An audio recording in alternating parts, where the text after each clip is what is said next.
Assalamualaikum warahmatullahi wabarakatuh. Perkenalkan kami dari kelompok 5 yang beranggotakan Muhammad Faiz Wildan, Elma Aulia, dan saya sendiri Tirafika Syifil Aziz akan menjelaskan materi tentang resiko kredit. Lalu, apa itu resiko kredit?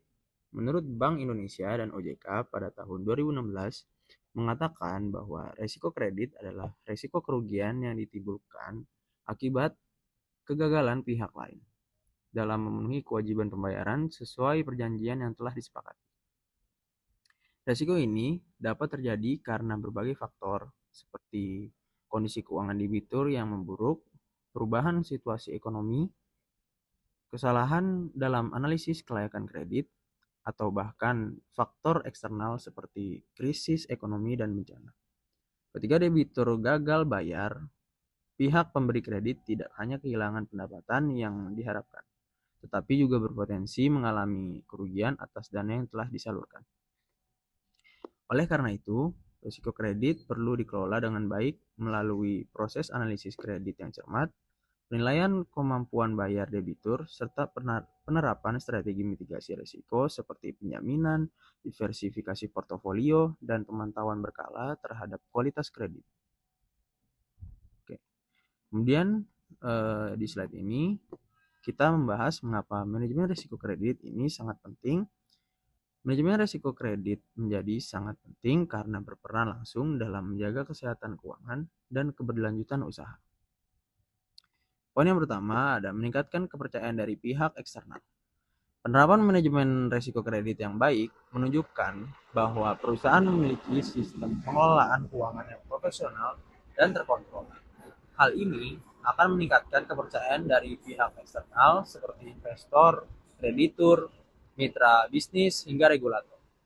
Dengan tingkat risiko yang terukur dan transparan, pihak luar akan merasa lebih aman dalam menanamkan modal, memberikan pinjaman, atau menjalin kerjasama. Kepercayaan ini juga dapat berdampak pada kemudahan akses pembiayaan serta reputasi perusahaan yang lebih baik di pasar. Kemudian yang kedua ada menjaga stabilitas bisnis dalam jangka panjang. Manajemen risiko kredit membantu perusahaan mengantisipasi dan mengendalikan potensi gagal bayar dari debitur. Dengan melakukan analisis kredit yang tepat dan pemantauan secara berkala, perusahaan dapat menghindari penumpukan kredit bermasalah. Hal ini penting untuk menjaga arus kas tetap sehat dan operasional bisnis berjalan dengan lancar. Stabilitas ini memungkinkan perusahaan untuk merencanakan ekspansi, investasi, dan pengembangan usaha secara lebih terarah tanpa terganggu oleh ketidakpastian keuangan. Kemudian yang ketiga ada mencegah kerugian finansial akibat gagal bayar. Salah satu tujuan utama manajemen risiko kredit adalah meminimalkan kerugian akibat ketidakmampuan debitur dalam memenuhi kewajibannya. Dengan adanya sistem penilaian kredit atau credit scoring, penentuan batas kredit, serta penggunaan jaminan atau agunan, perusahaan dapat mengurangi kemungkinan terjadinya kerugian besar. Selain itu, strategi mitigasi seperti diversifikasi portofolio dan pencadangan kerugian juga membantu perusahaan tetap mampu menyerap risiko tanpa mengganggu kondisi keuangan secara keseluruhan. Kemudian di slide ini, di slide yang keempat, kita akan membahas tentang 4 pilar manajemen risiko kredit yang perlu dipahami. Yang pertama ada identifikasi risiko. Langkah pertama dalam manajemen risiko adalah mengidentifikasi sumber risiko yang berpotensi menyebabkan gagal bayar. Tanpa identifikasi yang tepat, bisnis bisa mengalami kesulitan dalam mengantisipasi kemungkinan masalah di masa depan. Kemudian poin yang kedua ada pengukuran dan evaluasi risiko. Setelah risiko berhasil diidentifikasi, langkah selanjutnya adalah mengukur tingkat risiko tersebut dan mengevaluasi dampaknya terhadap bisnis. Evaluasi ini sangat penting untuk mengetahui sejauh mana risiko kredit dapat mempengaruhi kondisi keuangan perusahaan. Kemudian yang ketiga ada mitigasi dan pengendalian risiko. Setelah teridentifikasi dan diukur, langkah berikutnya adalah menerapkan strategi mitigasi dan pengendalian risiko. Tujuan dari mitigasi risiko ini adalah untuk meminimalisir dampak negatif dari resiko kredit dengan berbagai kebijakan dan prosedur. Kemudian poin yang keempat, ada pemantauan dan pelaporan resiko. Manajemen risiko kredit bukanlah tugas sekali jalan. Perusahaan harus melakukan pemantauan dan pelaporan secara berkala untuk memastikan bahwa mereka selalu siap menghadapi risiko yang mungkin terjadi. Pemantauan risiko ini meliputi melakukan evaluasi kredit secara berkala terhadap pelanggan dan mitra bisnisnya. Kemudian yang kedua, menganalisis tren pembayaran untuk mendeteksi adanya pola keterlambatan dan transaksi yang mencurigakan. Kemudian yang ketiga, ada membuat laporan risiko yang transparan sehingga manajemen dapat mengambil keputusan berdasarkan data yang akurat. Oke. Itulah presentasi yang bisa saya sampaikan. Untuk slide selanjutnya bisa dilanjutkan oleh rekan saya. Terima kasih. Baik, selanjutnya ada identifikasi risiko kredit dengan 3 klasifikasi utama, yaitu risiko dari debitur, risiko dari kondisi ekonomi, risiko konsentrasi kredit. Yang pertama, risiko dari debitur atau internal borrower risk, yaitu risiko yang berasal dari kondisi pihak peminjam dengan faktor kemampuan bayar yang menurun yang menyebabkan cash flow terganggu, manajemen usaha yang buruk, riwayat kredit yang jelek yang bisa dilihat di slide OJK, lalu over leverage atau utang yang terlalu besar. Ini adalah sumber utama non-performing loan atau NPL. Yang kedua, resiko dari kondisi ekonomi atau macroeconomic risk. Ini dipengaruhi oleh kondisi ekonomi nasional seperti inflasi yang tinggi, kenaikan suku bunga oleh Bank Indonesia, pelemahan nilai tukar rupiah, resesi atau perlambatan ekonomi, yang dampaknya banyak debitur gagal bayar secara bersamaan. Yang ketiga, resiko konsentrasi kredit atau concentration risk. Terjadi jika kredit terlalu berfokus pada satu sektor, misalnya properti atau UMKM, lalu satu wilayah geografis dan satu grup usaha. Jika sektor tersebut terganggu, maka akan meningkatkan risiko yang makin besar. Selanjutnya, di slide ini ada pengukuran risiko kredit. Saya akan menjelaskan yang pertama, ada probability of default atau probabilitas debitur gagal bayar dalam periode tertentu yang biasanya dalam 1 tahun dengan faktor yang mempengaruhi seperti pendapatan cash flow, riwayat kredit, kondisi industri, kondisi makro seperti inflasi, suku bunga oleh Bank Indonesia. Lalu LGD atau loss given default dengan persentase kerugian yang dialami bank jika debitur benar-benar gagal bayar dengan faktor yang mempengaruhi seperti nilai dan kualitas agunan atau kolateral, likuiditas aset jaminan, biaya penagihan daun hukum, lalu waktu recovery yang semakin lama akan meningkatkan loss given default ini. Lalu yang ketiga ada EAD atau exposure at default, yang artinya total nilai exposure atau hutang saat debitur gagal bayar dengan komponen seperti sisa pokok pinjaman, bunga berjalan, komitmen kredit yang misalnya limit kartu kredit yang belum terpakai. Lalu di sini ada rumus L itu resiko kredit sama dengan PD atau probability of default dikalikan dengan LGD atau loss given default dikalikan lagi dengan EAD atau exposure at default. Selanjutnya ada mitigasi risiko kredit dengan prinsip 5C yang wajib digunakan dalam perbankan.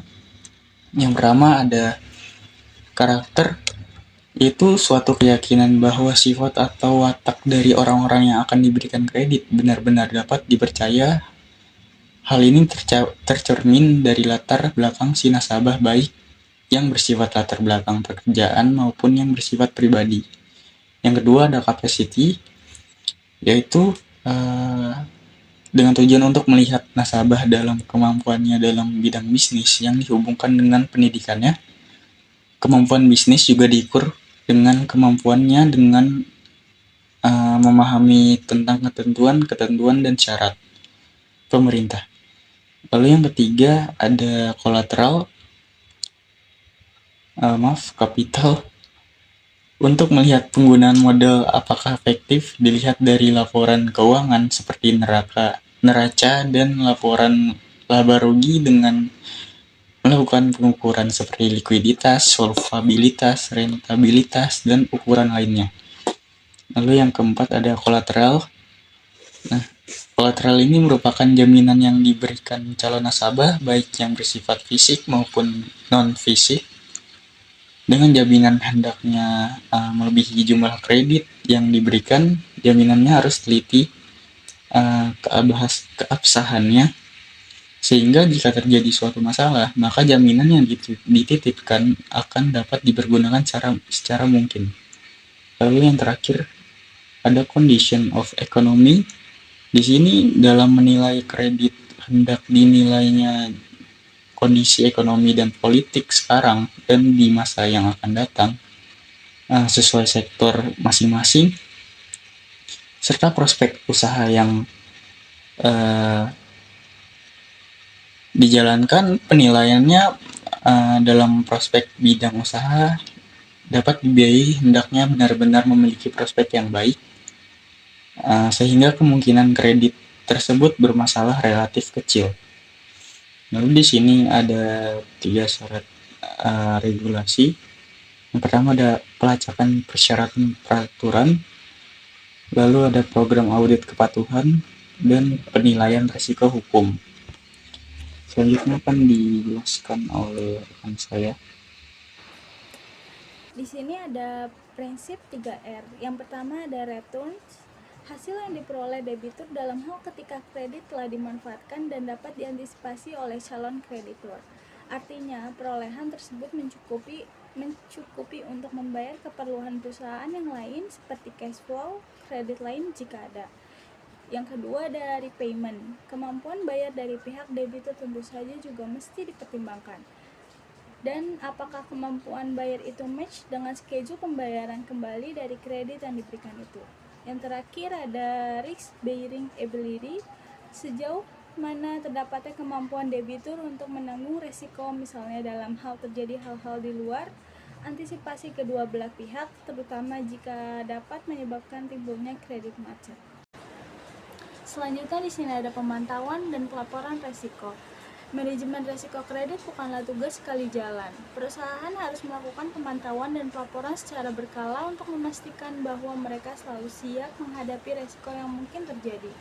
Pemantauan risiko itu meliputi yang pertama evaluasi kredit secara berkala terhadap pelanggan dan mitra bisnis, analisis tren pembayaran untuk mendeteksi adanya pola keterlambatan yang mencurigakan. Yang terakhir, membuat laporan risiko yang transparan sehingga manajemen dapat mengambil keputusan berdasarkan data yang akurat. Di sini ada studi kasus PT Bank Rakyat Indonesia BRI Tbk. Ketika pandemi COVID-19 melanda Indonesia pada 2020, BRI menghadapi resiko kredit sistematik yang sangat serius. Ratusan ribu debitur UMKM segmen utama BRI mengalami penurunan penghasilan drastis akibat pembatasan sosial PSBB atau PPKM. Batas aman NPL menurut Bank Indonesia adalah 5%, ambang batas kesehatan menurut OJK adalah 3%. Dalam upaya menjaga risiko dan keberlangsungan bisnis, BRI mengalokasikan biaya pencadangan CKPN hingga 237,73% dari total nilai kredit bermasalah. Pencadangan yang memadai ini membuat laba BRI terkoreksi menjadi 18,66 triliun pada akhir 2020. Jelaskan apa yang dimaksud dengan NPL non-performance loan dan apakah angka 3% ini menjadi ambang batas penting? Jawabannya di sini adalah NPL adalah resiko kredit bermasalah, yaitu pinjaman yang tidak dibayarkan oleh debitur sesuai jadwal yang telah disepakati. Umumnya setelah melewati tunggakan lebih dari 30 hari, NPL dihitung dengan rumus NPL sama dengan kredit bermasalah dibagi total kredit dikali 100%. Angka 3% ini menjadi ambang batas penting karena OJK menetapkannya sebagai ambang batas kesehatan bank. Jika NPL melampaui angka ini, bank dianggap mulai beresiko tinggi. Sementara Bank Indonesia menetapkan batas maksimal 5% sebagai batas aman. Dalam kasus BRI, meskipun pandemi menekan seluruh industri hingga NPL industri mencapai 3,17% pada Maret 2021, BRI berhasil menjaga NPL-nya di level 3,16%, masih di bawah rata-rata industri berkat seleksi kredit yang ketat. Sekian saja.